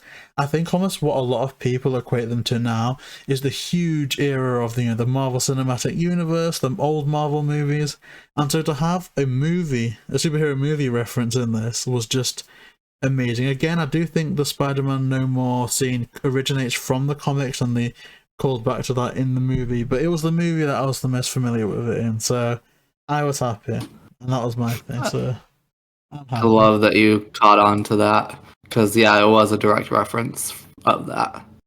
Oh, Honestly, I'm already coming to the end of my notes, you know? but why? What have you got left? Yeah, JayBee? Milly, I'm looking at the reveal. I've put that the gang get banned from the convention, and oh, I'm not going to read that out.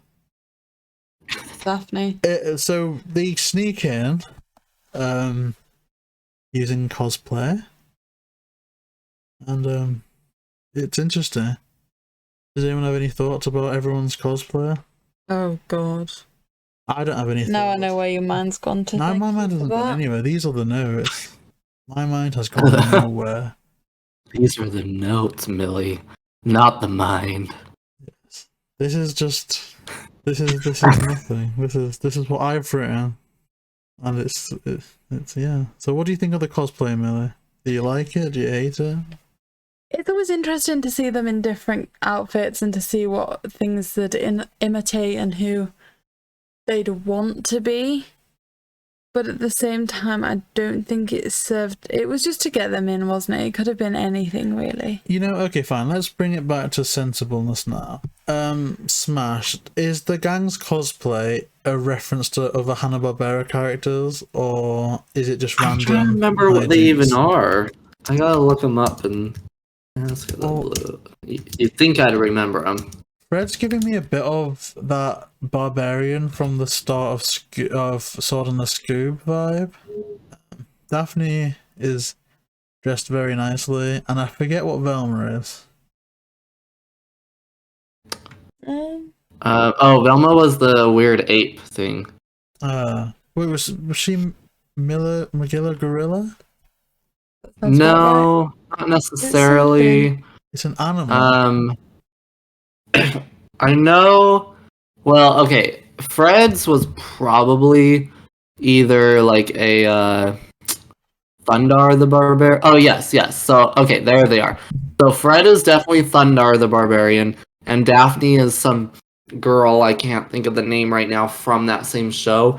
Velma might be from that show, but I'm gonna be honest, I haven't seen a whole lot of Thundar, so I'm not sure. Okay, well, that's interesting that they've kind of brought it back to that, and it does the job, you know, they're in disguise, and it's funny because we often get times when they're disguised as stuff like it. Just thinking about other instances of it where, like, in The Mystery Begins, where they all kind of completely revamp their look. It's always entertaining when that happens. But there's a contrast to that, because whilst they're all having fun dressing up, Shaggy and Scooby are still quite upset, and it's building up to almost the climax of the film. So there's the movie premiere, because the Comic-Con's been deemed unsafe, they've moved it, I think it's to a football stadium or something, but they've decided to premiere the movie there. And of course, the next issue is revealed, you know, that Mr. Hyde goes, you know, Dynamax form, and a massive Mr. Hyde just wreaks havoc on everyone. They've got like laser eyes. It's weird, but I think it's nice how Fred, Daphne, and Velma defeat them after Scooby kind of it was almost unfortunately robbed of their moment of bravery initially by being inspired by Dynamite to attack Mr. Hyde, but you know, that's unfortunately what happens. But then obviously Mr. Hyde gets unmasked, and it's actually Owen Garrison, or so we think. Well, I don't think Millie thought that. I definitely was like, okay. Initially, the second that they were confused at why they were there, I believed it, because it's almost a cliche, unfortunately, with these movies, where I'm almost expecting double unmaskings at this point, and I don't really know how I feel about that. Because, and literally, just going back to Scoob, at the end of that, when like Simon Cowell's unmasked, and then Cowell's unmasked us really Dick Dastardly, and he's like, "Oh, rats! No one goes for the double unmasking." And it's like, well, I think you should assume to go for the double unmasking at this point, because it's that regular. So yeah. And it's funny because the new Blue Falcon defends Garrison, just to have Garrison go, "Yeah, it was probably you, wasn't it?" It's like, well, maybe not. Maybe don't attack the one person trying to defend you in this situation. True. But instantly, Millie, you knew that when Garrison was unmasked as Mr. Hyde, that it wasn't right, didn't you? Yeah, I was convinced from the start, and when I saw them I was just like, nope, it's not them. And I was sure that what had happened. I was convinced. But it's so weird, because in context it's like, and maybe you can correct me if I'm wrong, the only way that they know that it's not correct is Shaggy and Scooby then see Mr. Hyde and the Hellhound in a car trying to get away. And just thinking of the point where, like, if they never saw that, or if Hyde was a bit smarter with things, the wrong person would have gone to prison. Yeah, right? Like, I think this is the closest that it ever got to that. Yeah. But again, we have a little standoff with the police, and it's actually Garrison that saves the day, dressed as Blue Falcon, which I absolutely loved, because it is so often that the side characters in the Scooby-Doo movies are sidelined as just, they're either there to crack jokes or they're there to just be something to throw off the plot. But it's quite rare that an actual side character gets a start and a middle and an end in terms of a story arc. And it's almost a bad message in a way, saying that if you relive your glory days and you spend a lot of years moping about it, then the best solution for that is to like fully embrace it and like try and recapture the past, which doesn't always work out, but definitely was a good moment to see them recapture that spirit, and I liked it for what it was. Yeah, I liked his like arc. I mean, as much as I didn't like them making him, kind of this grouchy old dude actor or whatever, I kind of liked that I don't know, I like the story arc of kind of everything, and that they redeemed him and gave him, his moment to shine in the future and whatever. I don't know, I really liked how it played out, basically. My only issue is that one of Mr. Rabble's motives was that I was a bit confused, because it said that in this kind of motives flashback scene that Rabble was banned from the Robo conventions, but I don't think that was mentioned previously. But even if it was, or like from what we know based upon that, their motivation is that they were banned from doing the one thing that they love the most, and that's making destruction with robots. But then we also see that there's supposedly monetary gain, like they're trying to steal the proceeds of the Comic-Con. So it's a bit like, what are the motives? Is it the love for robot destruction, or is it money? If it's money, then if they have the money to finance like hundreds of robotic bats and two like a hellhound, I don't know, like auction them maybe. There's like a massive Mr. Hyde robot. Imagine how much that would cost. Like, I would say not too far off, a few million. Yeah. Oh yeah. So it's just confusing, and I literally don't mind if there's no money involved. If he's just someone that's like, I'm missing robots fight things, that's enough. But it's just the fact that they have to throw in some money thing that's like, oh gosh, okay, I don't understand this anymore. But I'm kind of coming to the end of mine. There's like an end where there's the movie premiere and Garrison's invited, which is amazing because obviously they were kind of put on the back seat of everything all the time, and now they're there at the premiere.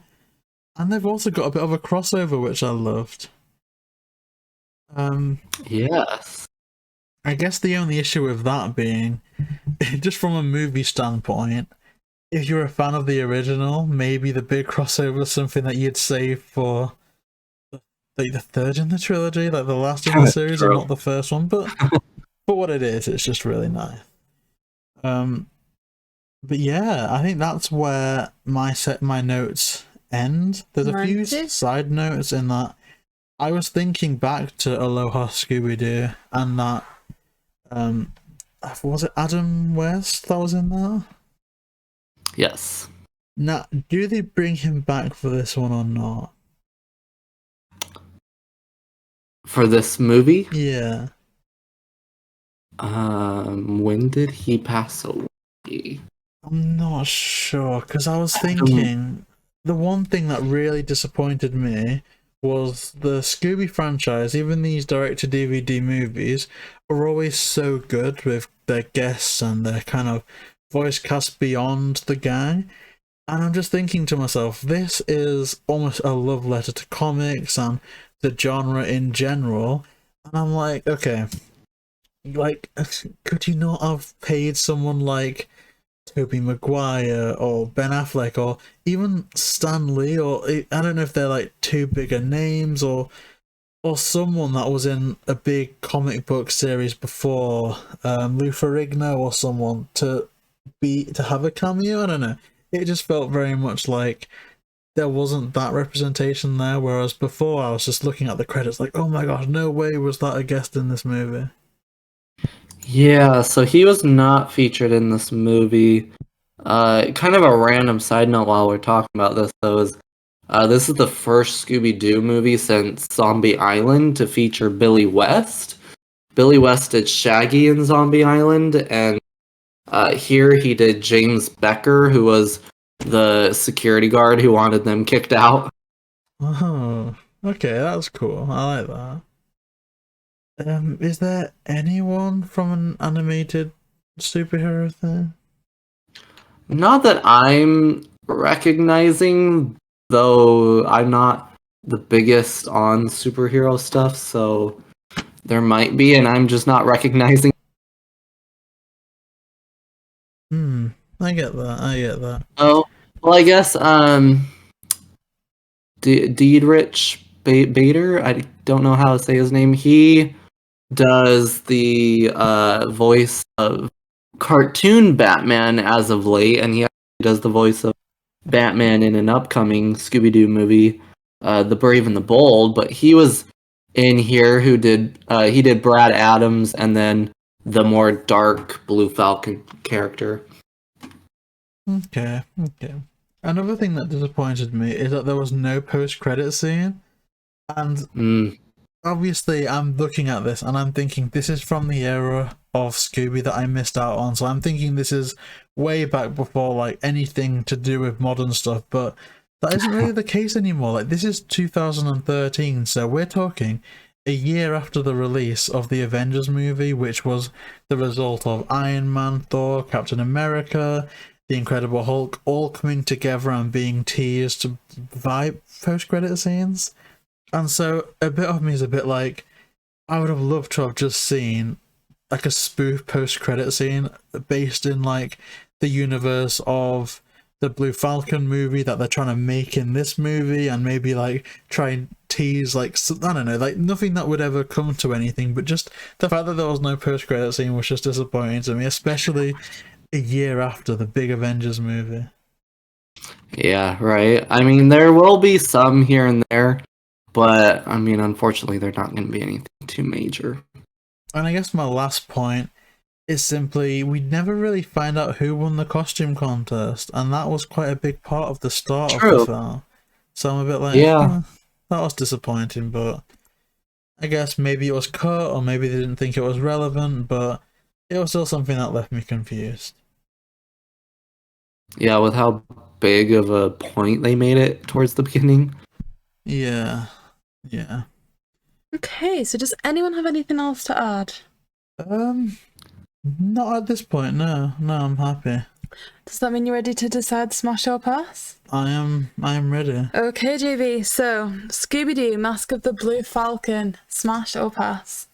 So, like I've mentioned before, I'm not a big comic book person. I used to be when I was in my teens, really big on like Marvel comics especially, not so much now. But I love the superhero genre in general, and so to feel like I was watching something a bit like The Incredibles at the start, and just going into like, I guess, hype, you know, obviously in context, I would know nothing about what a Comic-Con is or what happens in it any other year. So if this caught me at any other time, I wouldn't really know what it was. Obviously the Scotland thing is postponed, but we've still got Manchester to look forward to with Matthew Lillard, fingers crossed, hopefully.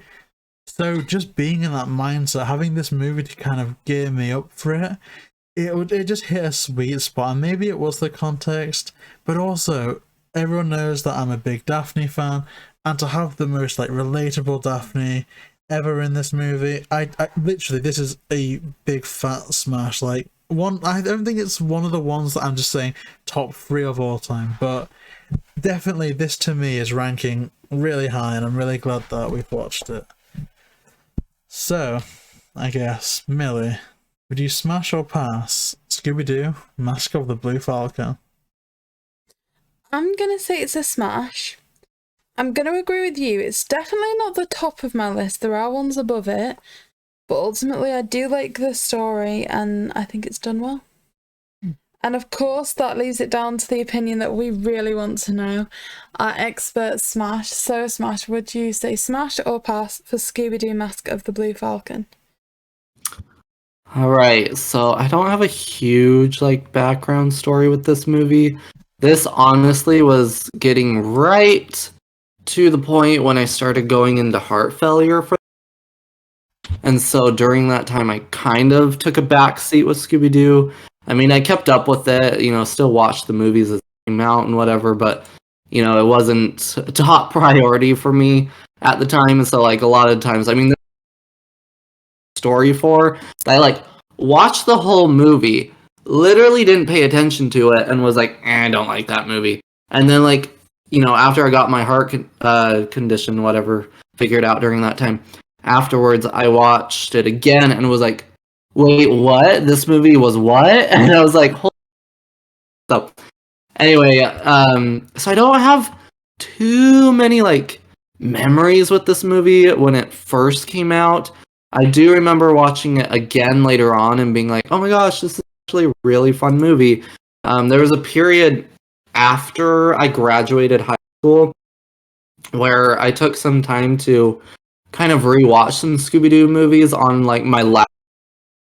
Stayed up late at night and just watched a handful of movies that I kind of, didn't really pay attention to a lot the last few years that I was going through stuff, and kind of gave them their running chance again. And this one was definitely one of them, and I fell in love with it again. I don't think I put this one quite in my top 10, but it definitely is higher than a lot of other ones. There's one coming up very shortly that, oh, I love that one so much, and I'm excited to talk about it. But yeah, so this one is very enjoyable, especially if you know your Hanna-Barbera history and lore and characters even.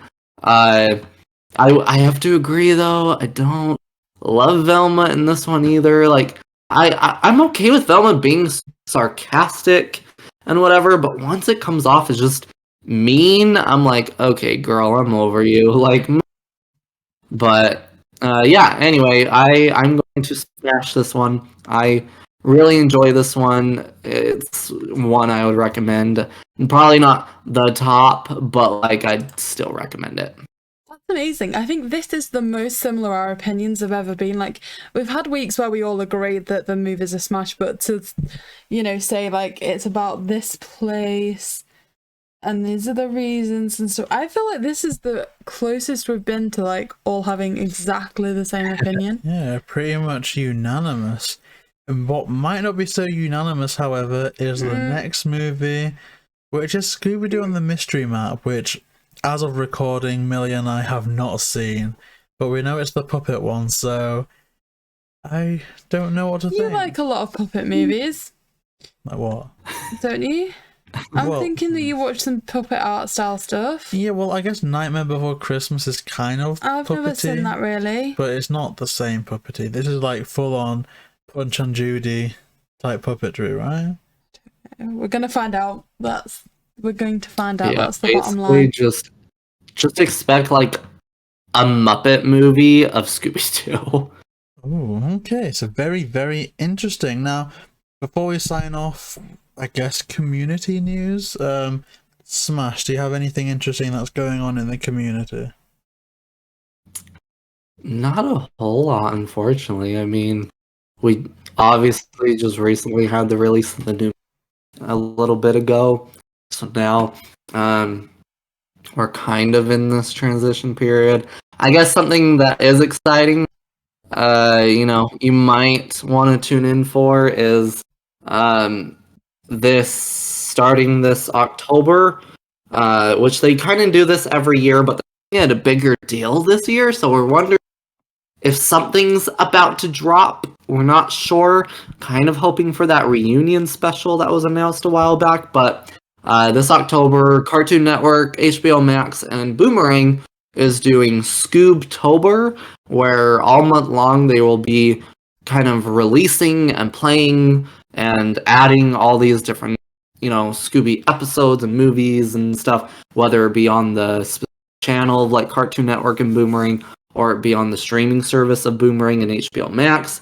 And at least here in America, we are finally getting the remaining Scooby-Doo and Guess Who, which has been released elsewhere around the world besides here.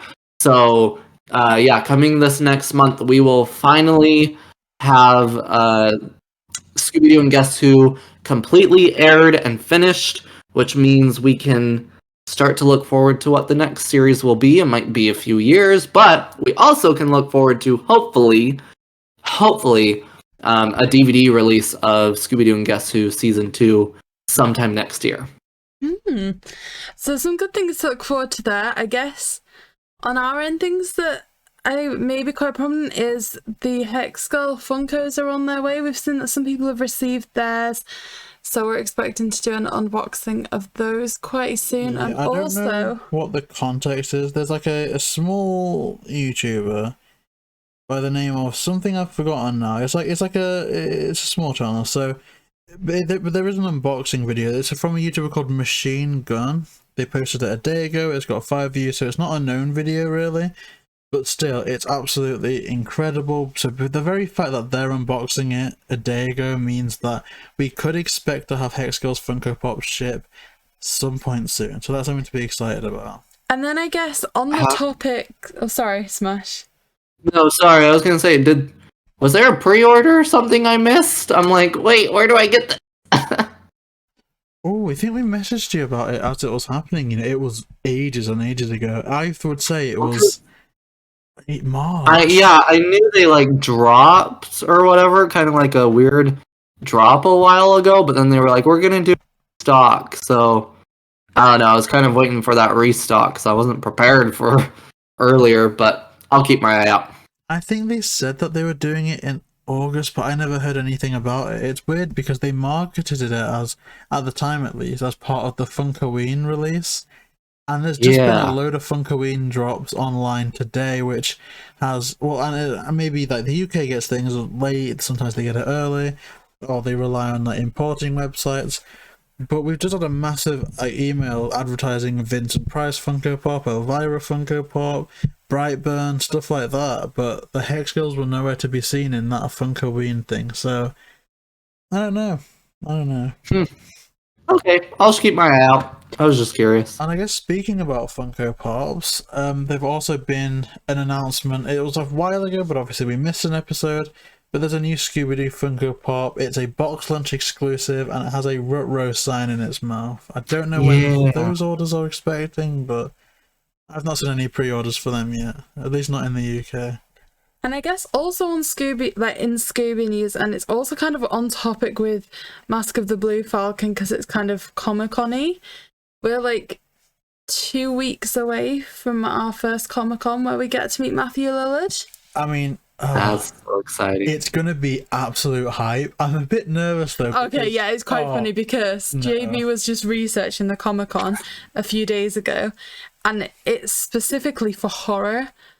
So it looks to be like all these kind of like creepy costumes walking around and kind of getting in people's faces and lots of kind of like blood and gore and stuff. And he looked at it and was like, I'm not going. We can't do this. I can't do this. It's fine. Oh boy, I wish you luck. Like, imagine that everyone's going to be there queuing like Matthew Lillard, like, it's like sign my Scream mask, sign my replica saw. And I'm like, hey, Here's Shaggy. I like Shaggy. Can you please say this? Like, thank you. And then like a killer clown's just standing behind me, and I'm like, no. Stop. And like it shows that there's little like booths and stuff where you can like hold snakes and spiders and stuff like that.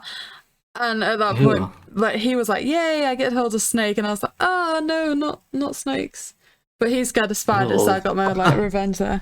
Oh, it's true. JayBee was in charge of booking this, I think it's fair to say. Well, I know it was called For the Love of Horror, but I was just expecting it to be just a room and there's people that were in, like a normal Comic-Con, just with horror people. And I wasn't expecting gore and axe murders and zombie apocalypses to be happening. True. So yeah, that's going to be interesting. Any other Scooby news, JayBee? I suppose on a personal note, we did our first, I kind of want to say our first face-to-face or like face cam video over on the Scooby Addicts YouTube channel. I'll link that in the description. I look absolutely awful in it, but you know, feel free to do what you will, like enjoy it, listen to it. It's a good episode, and I think we had a lot to say in it. And also, we've just completed, okay, like Milly mentioned, I don't know if it was off camera or on camera, I forgot, but we had our payday recently, and I found something on eBay. I've bought it. I can't wait to reveal it. I'm so hyped. Like I couldn't believe my very eyes when I saw it, because it's exciting. I'm gonna reveal it on the channel later. Well, I'm gonna showcase it on the channel later. I can say. I'm at least gonna spoil it and say it's not something Daphne related. No, it isn't. Oh, do you feel better about that? Is that good, JayBee? Well, okay. I nearly caved in because I'm very reckless on payday. I've already bought like a Britney Spears Funko Pop of what. I bought a Buffy the Vampire Slayer Funko Pop. I'm just reckless on payday. Someone needs to take away all my cards and everything. But I found in the UK one of the Daphne Blake Barbie dolls for like £60. Oh yeah. And I'm like, I don't know what to do. I literally felt like Daphne did when like the Littlest Fuzzies booth. I'm like, Yeah. I need that. I don't have space for it. I can't justify the price, but I need it. We don't have an inch of space left on the Scooby shelves. You need to wait. Oh, it's difficult.